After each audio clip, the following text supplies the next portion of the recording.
If you've ever tried scraping Yelp, you've probably run into a 403 error almost immediately. You change a few things, try again, and nothing works. The reason isn't your script. The site can identify automated traffic long before your request ever reaches the page.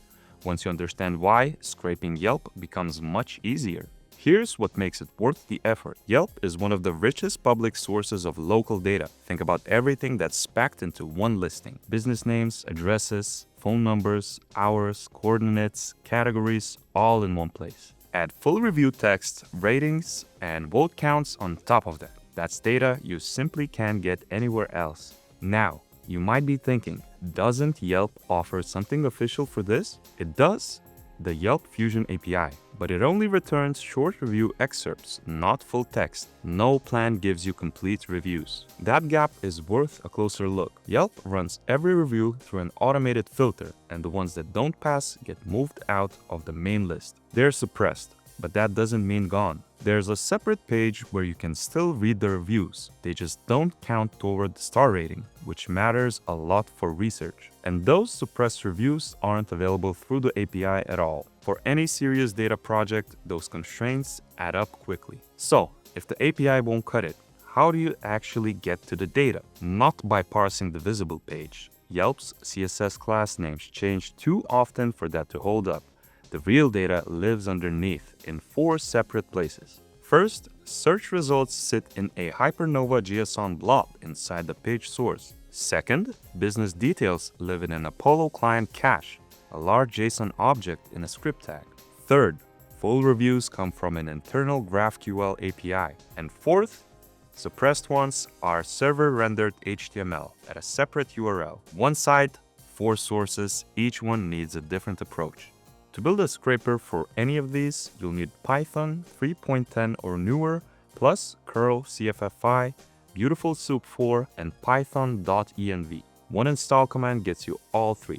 Before Yelp even looks at the request, it checks your TLS fingerprint. A typical Python requests library has one that gets flagged immediately. Curl CFFI replicates the exact TLS behavior of real browsers like Chrome or Safari. From the first connection, your script looks like a normal user session. Even with the right TLS fingerprint, your IP still gets checked. Data center IPs get flagged fast. Bot detection can tell they belong to hosting providers. Residential proxies don't have that problem since they are tied to the real ISPs. We use Decodo's residential proxies for this. The pool has 115 million plus IPs, and the rotating gateway gives each request a fresh one automatically. If you haven't set them up yet, there's a full walkthrough video, links in the description. Before writing any code, add your proxy credentials to a .env file in your project folder. Once that's sorted, let's look at how the search scraper actually works. Download the search scraper file from the blog post, links in the description. The file is around 400 lines, so we'll walk through the 5 key parts. Let's start with a session. This is what creates a browser-level TLS fingerprint and attaches your proxy credentials to every request. Notice the impersonate parameter? Safari 2601 is a reliable default, and you can rotate to others if you hit a block. One important thing, don't set user agent or accept headers manually anywhere in your code. The impersonation already handles those, and overriding them can actually expose you as a scraper. Next, the Hypernova parser. This finds the right script tag, strips the HTML comment wrappers around the JSON, and converts it.